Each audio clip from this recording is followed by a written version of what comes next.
Okay. Λοιπόν, χαίρετε. Καλησπέρα, Μιχάλη, για χαρά. Καλησπέρα σε όλους, γεια σας. Μεγάλη χαρά για να μειώσω έτσι τον χρόνο της εισαγωγής. Μεγάλη χαρά, έχουμε έναν από τους ήρωές μας στα 90s. Είναι μαζί μας ο εκτός των άλλων superstar του ΠΑΟΚ, Ken Barlow. Mr. Barlow, thank you very much for accepting our invitation and for being here with us. Hey, listen, it's always my pleasure to speak with, I'm going to say, my family from Greece. So I really appreciate the invitation to have this opportunity to speak with you. Where do we find you? Where are you now? Right now, I'm in Indianapolis, and I'm just working these days, trying to help students at a school. Okay. Μιχάλη, θες να ξεκινήσουμε με τις ερωτήσεις, να πάρεις τα σκύπτρα πρώτος? Θέλεις να μιλήσουμε για το ατύχημα πρώτα απ' όλα, για τα χρόνια του Notre Dame? Πάμε. Okay, Mr. Barlow, after your college career in Notre Dame University, you had a bad car accident with your good friend and after legendary of Olympiacos David Rivers. Do you want to talk about this accident? Yeah, it's okay. It's okay to talk about this accident. It was a very horrific accident, and that I was helping David to move back into his dorm room at campus. I had already been drafted into the NBA, but we were just, we were working out and playing. That's him. Yes, David. So there was another car that caused the accident, and we flipped it over in the car going about, I guess, 100 kilometers per hour.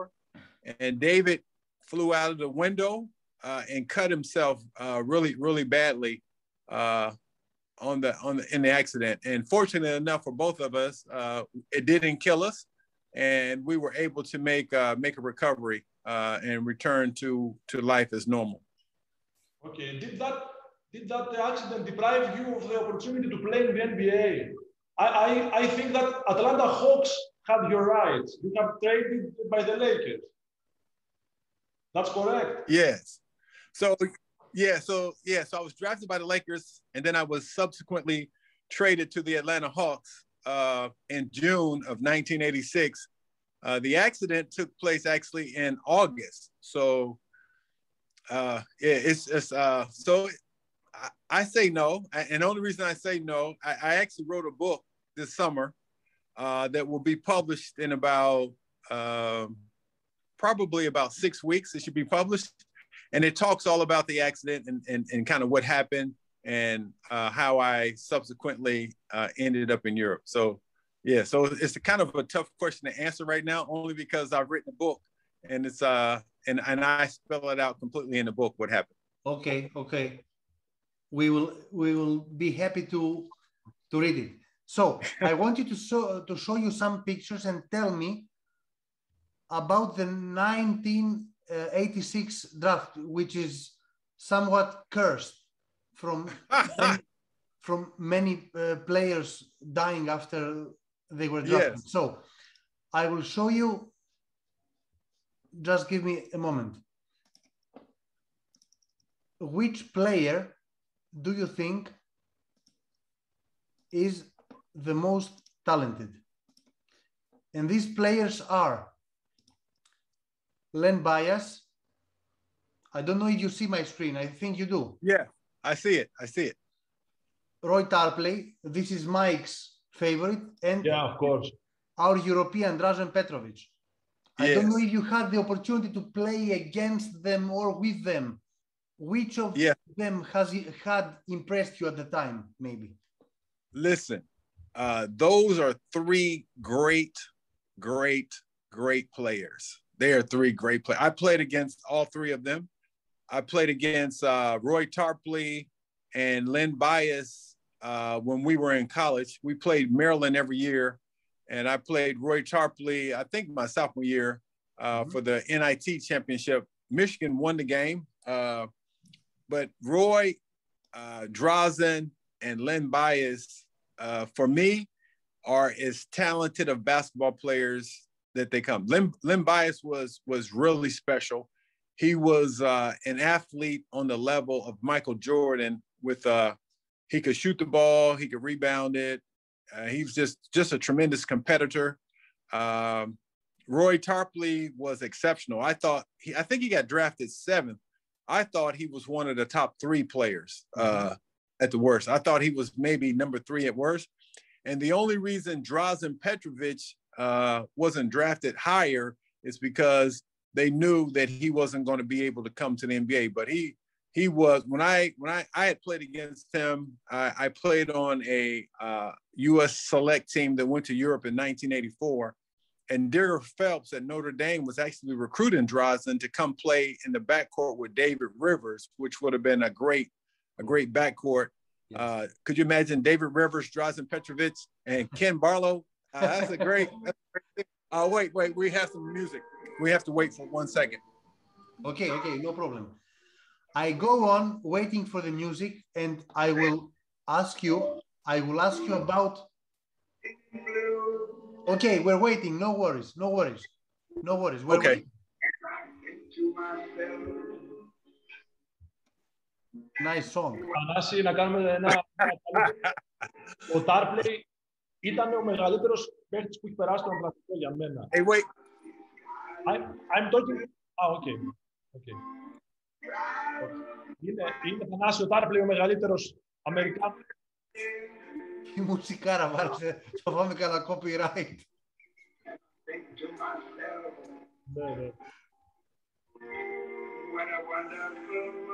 Okay, I'm going on. So. Okay, I can hear you. You come to Europe and you find a level of competition. I want to ask you about that competition, okay, by showing you again 3 big guys that you went against. So. Okay.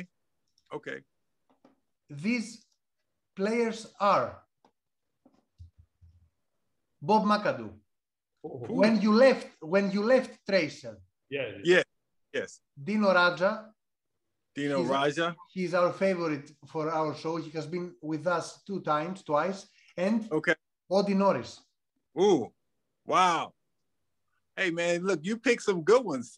The first 3, Len Bias, Roy Tarpley, and Petrovic. Now McAdoo, Dino Raja, and Odi Norris. Listen, these are 3 different players. McAdoo is more perimeter, more finesse, but heart of a lion, very sure of himself. Dino Raja was special. I mean, I thought he could have been a perennial NBA All-Star. I mean, even when he played in the NBA, he was very good. Yes. And Odi Norris may be one of the strongest, toughest players I ever played against. I mean, he was a very tough matchup for me. We had a little bit different games, but he's more 4-5. I'm more 4-3. But anyway, so you want me to pick one? I'm kind of. Why not? We like the intrigue. Yes. So I'm biased for Bob McAdoo, probably not only because I played with him, but I think, he came to Europe at 30, 35, 36 years old. Yes. And he was fantastic. I mean, I can't remember a player at his age being that great of a player. And so I'm going to give the edge to Bob McAdoo, and primarily because I just talked to him a couple of weeks ago too, so maybe that's something. But no, he's great. I'm gonna go with Bob McAdoo. But those 3 players are absolutely phenomenal. I mean, they were. I mean, it was a great era for basketball. Yes, it was a great era for European basketball. I mean, the talent level. I don't think people in America really realize the greatness and the talent level of players during that era. It was great. It was fun to play.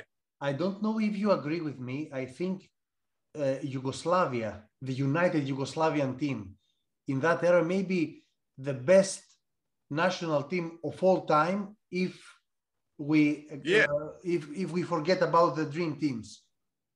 I agree with you. I agree. I mean, they had size, they had shooters, they had great coaching. I mean, when you talk about Drazen Petrovic, Tony Kukoc, Dino Raja, and those guys, I mean, you have Goran Savic on the national team. I can't remember, was Perasovic on there? I mean, that whole Jugoplastica team plus, Vlade Divac. I mean, they're the Red Star Belgrade team. I mean, all those guys, Zarko Paspali. Hey, listen, I write about those guys also in my book because I think they're Okay. Yeah, they're very. I listen. I agree 100% with you. Yes. Okay, so who's first with Tracer Milano, you or Bob McAdoo? I didn't understand you. Who signed the contract first with Tracer Milano back in 1987? You or Bob McAdoo? Yeah. So that's a good question. That's a very good question. So here's the story. So my agent talked to me about going to Tracer Milano, and he told me that they were going to sign Bob McAdoo the very next day, and they did. And so what happened was I literally got on the airplane with my contract and Bob McAdoo's contract in my hand, and I delivered both of the contracts to the general manager and the coach, Tony Capilleri, and to the president, Morbelli, and Dan Peterson, who subsequently took our contracts together to Rome. So it was literally at the same time, and I was the one who carried them from the States because that's long before emails. Yeah, long before emails. Yeah. Yeah. Okay, so tell me, the next question is about teammates. Okay, I go to the guards position. So I show you Mike D'Antoni, Doron Jamsi, and Bane. Hey, listen, man. Who did you enjoy playing with more? Hey, let me tell you something. So one of the best parts of my career was I had the opportunity to play with players like Mike D'Antoni, Doran Jamshi, and Bane Prelovic. They were all killers. Listen, we played the Philadelphia 76ers when I was in Maccabi, and Philadelphia, we lost by 1 point. Doran Jamshi scored 36. No, Bane Prelovic, you saw him, 1992 in the Winners' Cup Championship. He was shooting from 15 meters. Yes. Amazing. I mean, amazing. And Mike D'Antoni, he's also a very good friend of mine. I count him as a true champion. He's obviously had a great career in Europe and has been a great coach even after that. I don't really have a favorite on that. I love all three of those guys. They're awesome. Does he have maybe the most fun to watch teams in the NBA? I mean the Phoenix Suns. Yeah. Because Mike is a very liberal coach. He encourages his players to shoot the ball. There are some coaches that are kind of negative in terms of telling players they don't want them to shoot. But Mike encourages all 5 players to score, and he wants to play up tempo. He wants to push the ball up the floor. So it's fun. It's fun and it's exciting, not only for the players but for the fans as well. So no, he does a great job with that. Μιχάλη, καμία ερώτηση? Έχω άλλη μια φωτογραφία εγώ να δείξω. Ναι, τελευταίο. Να πάμε λίγο στον ΠΑΟΚ, θέλεις, το 91 και το 92 που πήραν το Κύπελλο και το χάσαν. Πες το. Okay. Let's talk about the 1991 season with PAOK. The season was a little bit strange for PAOK. The coach changed, Mr. Politis left, Dragan Sakoda was hired then. The team started with an American Terry Mills, right? But yes. He left quickly, so the club signed you.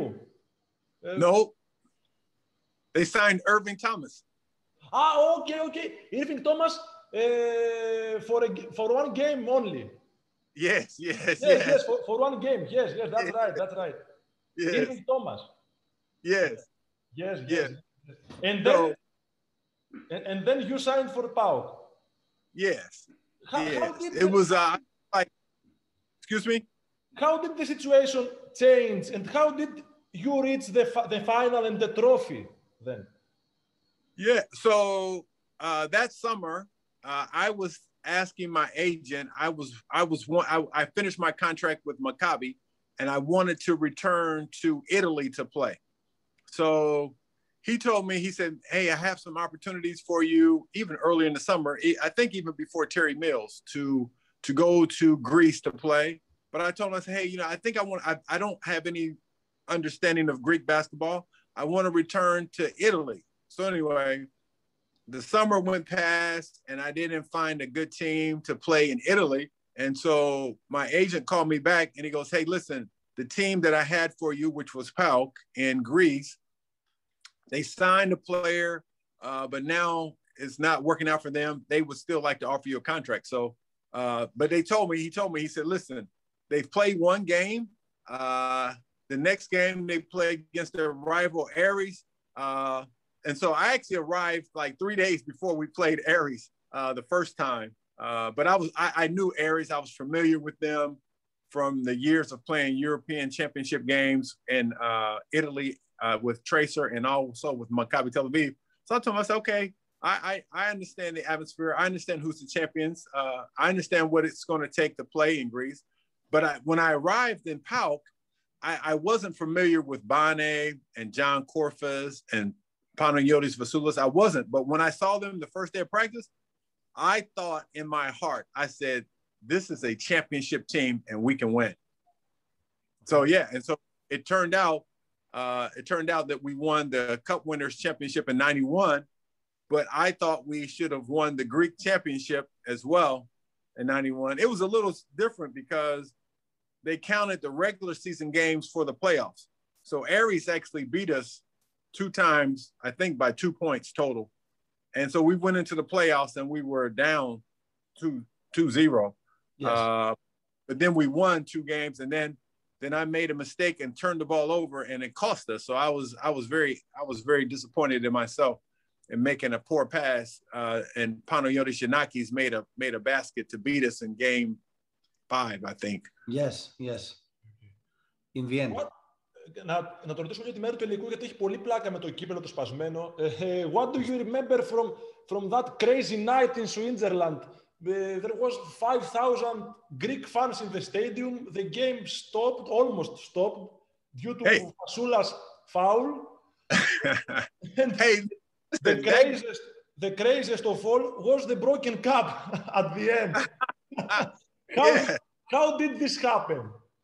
Yeah, listen, that's one of the greatest championships I've ever been a part of. It was phenomenal on a lot of levels because I think it was the first European title,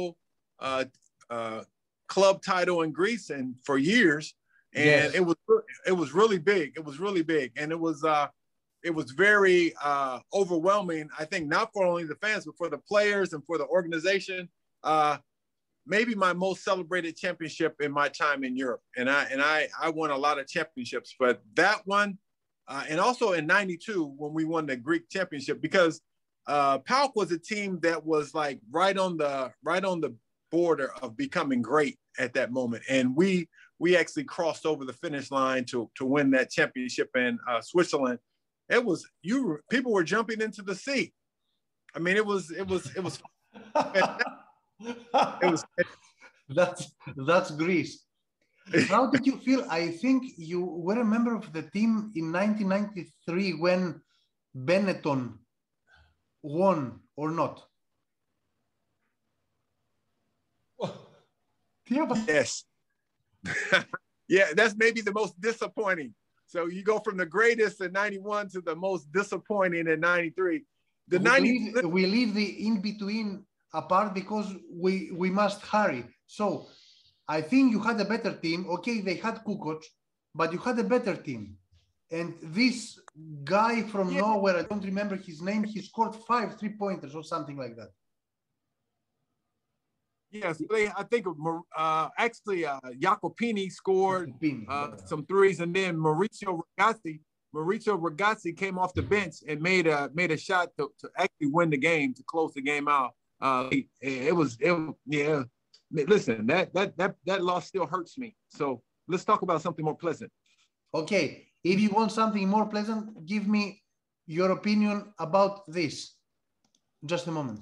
So, best city to live in: Milano, Tel Aviv, Thessaloniki. It's easy, Thessaloniki. Oh, okay. Okay. You spent many times in Italy, so I think Milano is your favorite. No.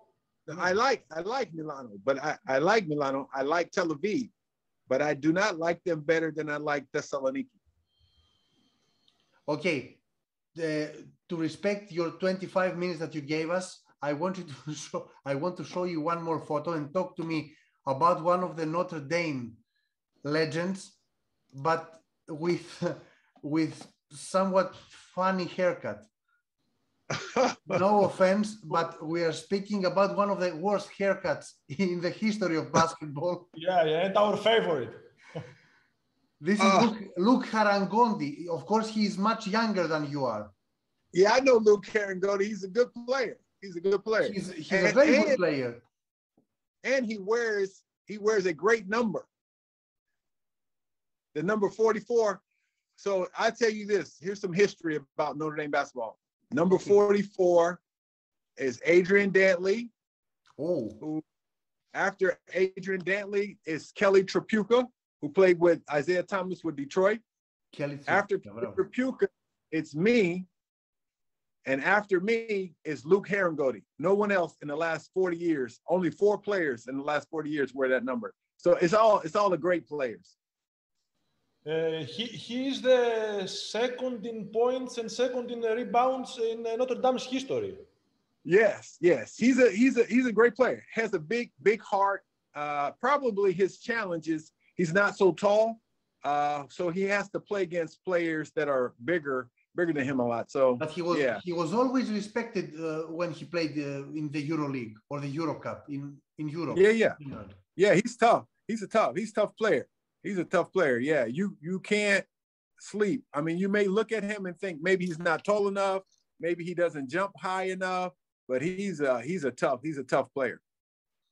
Okay, we want to thank you very much and ask if you have any questions or any messages for your Greek fans and friends. Hey, listen, I love Greece. My experience in Greece with PAOK and the PAOK in the city of Thessaloniki was phenomenal. I count that as the best. Really, it was a great match. When I came to Greece, it was a great opportunity. It was a great time. And my youngest son, Kelsey, was born in Panorama. So our hearts are with Thessaloniki, and also, of course, with the fans of PAOK and the people of PAOK. So I always say hello, and I'm hoping that everyone is always doing very well there. So God bless them all. Thank you very much, sir. Yep. All right. Μιχάλη, τέλος. Θέλεις να το συνεχίσουμε λίγο μόνοι μας, να πούμε κανένα ιστορία για τον ΠΑΟΚ? Ναι, γιατί όχι. Okay, thank you very much. We will continue, the two of us, so you are free to go. Thank you very much.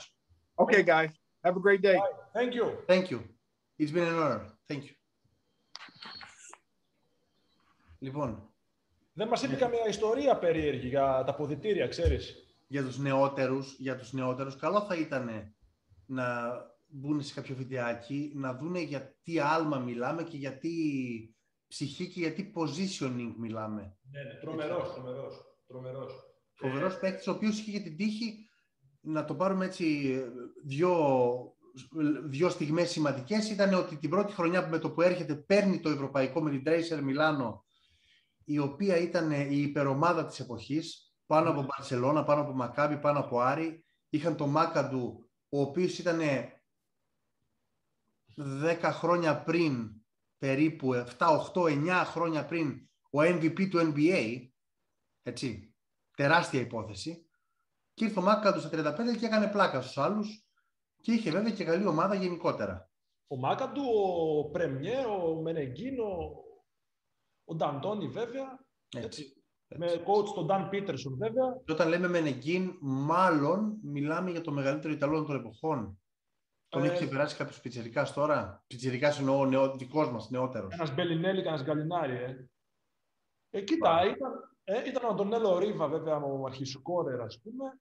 Ο Κάρλτον Μάιερς. Όχι μωρέ, είναι τεράστιος ο Μάιερς, λατρεία ο Μάιερς, αλλά σαν όνομα να πεις ότι είναι το νούμερο 1, ας πούμε. Οκ. Ας μην ξεφεύγουμε. Ο Μπάρλοου λοιπόν έρχεται το 87, το 86-87, παίρνει την Ευρωλίγκα, όπως είπε ο Θανάσης, μαζί με τον Μάκαντου και όλη αυτή την υπερομάδα. Το 88, την επόμενη χρονιά, μετεγράφεται στη Μακάμπι,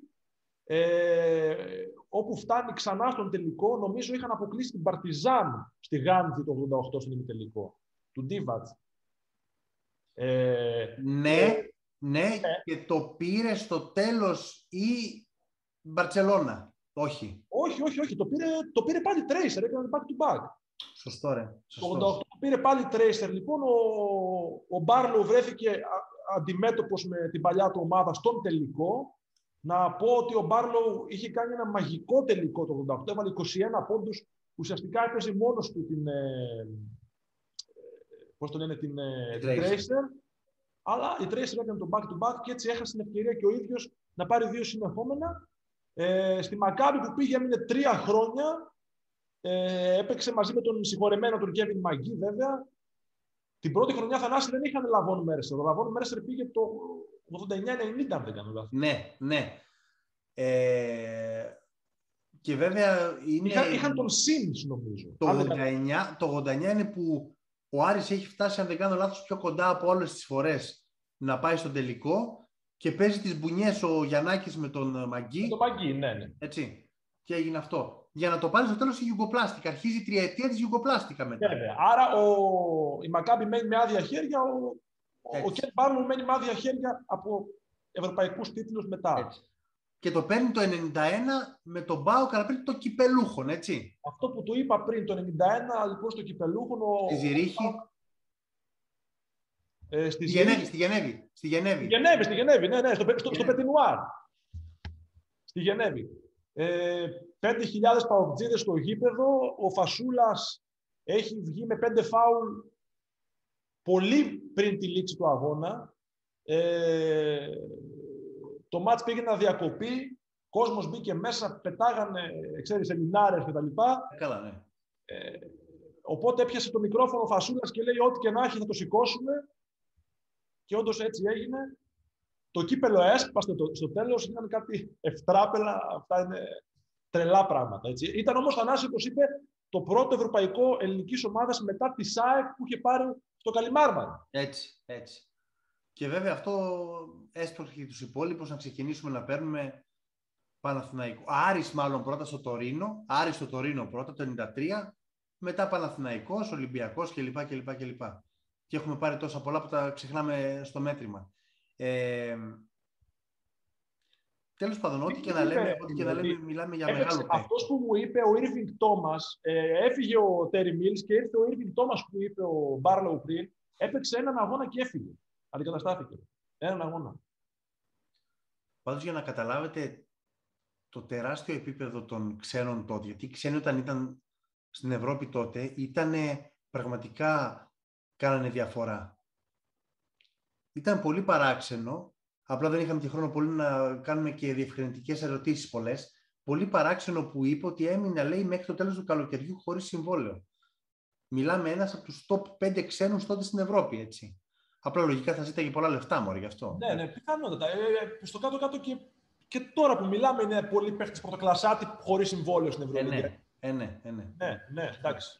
Σεπτέμβριο μήνα. Σωστό. Για να συνεχίσω λοιπόν, ο Barlow είχε μία χρονιά με την Tracer τίτλο, μία χρονιά χαμένο τελικό. Το ίδιο έγινε και με τον ΠΑΟΚ. Πήρε το 91 το Σαπόρτα που είπαμε, το 92 στο Κυπελλούχων, χάσαν στον τελικό από τη Real, από το λάθος Θανάση του Φασούλα. Το μυθικό λάθος που το λένε ακόμα και το εξιστορούν, ας πούμε, ναι. Με τον Μπάνε Πρέλεβιτς, όπως είπε πριν, να κάνει όργια μέσα στον αγώνα και στο τέλος να ξεσπάει σε κλάματα. Αν δεν το έχετε δει, αυτό είναι μια πολύ δυνατή στιγμή. Ο Πρέλεβιτς στο παρκέ να κλαίει κάποια λεπτά. Πάντως, ναι μεν αυτό, το λάθος του φασούλα και λοιπά, όλα σωστά είναι. Εγώ θεωρώ μεγαλύτερη ήττα, και το δέχτηκε και ο ίδιος, την Benetton στο σεφ, γιατί θα τολμήσω να πω ότι ο ΠΑΟΚ ήταν η καλύτερη ομάδα του Final Four τότε. Πιο καλός από τη Λιμόζ σίγουρα, δεν το συζητάμε. Ποια Λιμόζ τώρα, κοιμήθηκε ο Θεός, ας πούμε, έπεφτε και ξύλο βέβαια εκεί πέρα, με Τζιμ Μπιλμπά και Ντακουρί, και να τα βάζει μπροστά ο Young μόνο, η παιχτάρα, από το Houston, του Ολάζουαν και του Drexler. Λοιπόν, και από την άλλη, η Benetton δεν ήταν καμιά σοβαρή, καμιά φοβερή ομάδα. Ο Ιακοπίνη. Ναι, μωρέ, στην τύχη, μωρέ. Αυτοί είχαν Κούκοτς. Ήταν πολύ καλός παίχτης. Είχαν Κούκοτς και είχαν και αγώνες Ρουσκόνη. Στέφανο Ρουσκόνη. Αχώνευτος μέχρι τέλους όμως. Ο Ken Barlow με αυτούς όλους έγινε συμπαίκτης το 1994. Πήγε και ο Barlow στην Benetton. Να σου πω, είχαν και τη λατρεία των Μπίτης. Είχαν Ρικάρντο Πίτης, βέβαια. Ρικάρντο Πίτης. Αυτό είπα, έγινε συμπαίκτης τρομερή. Ο Κούκοτς είχε φύγει, βέβαια. Ο Κούκοτς έφυγε. Πήγε στο NBA τότε, που ήταν η πρώτη χρονιά, για να τα συνδέουμε όλα στο μυαλό μας, που είναι η πρώτη χρονιά, γιατί ο Κούκοτς φτάνει με το που φεύγει ο Τζόρνταν. Μπράβο, που έκανε το break των 2 ετών. Ναι. Έτσι. Ναι. Και εκεί έγιναν και τα μυθικά, που πήρε το σούτ ο Κούκοτς αντί για τον Πίπεν, που νευρίασε ο Πίπεν, έκανε στον πάγκο κλπ. Ναι. Γιατί το μπάσκετ είναι μια μικρή οικογένεια και είναι όλα αλληλένδετα βασικά. Τα τυχήρα στο κρεβάτι έκανε ο Πίπεν. Έτσι. Αλλά και αυτή ήταν πολύ δυνατή ομάδα και νομίζω, αν δεν κάνω κανένα χοντρό λάθος, έπαιζε και ο Ορλάντο Γούλριτς τότε στην Benetton. Στην Benetton, επίσης θρύλος του Νότρνταμ. Αν δεν με γελάει η μνήμη μου. Νομίζω έχεις δίκιο.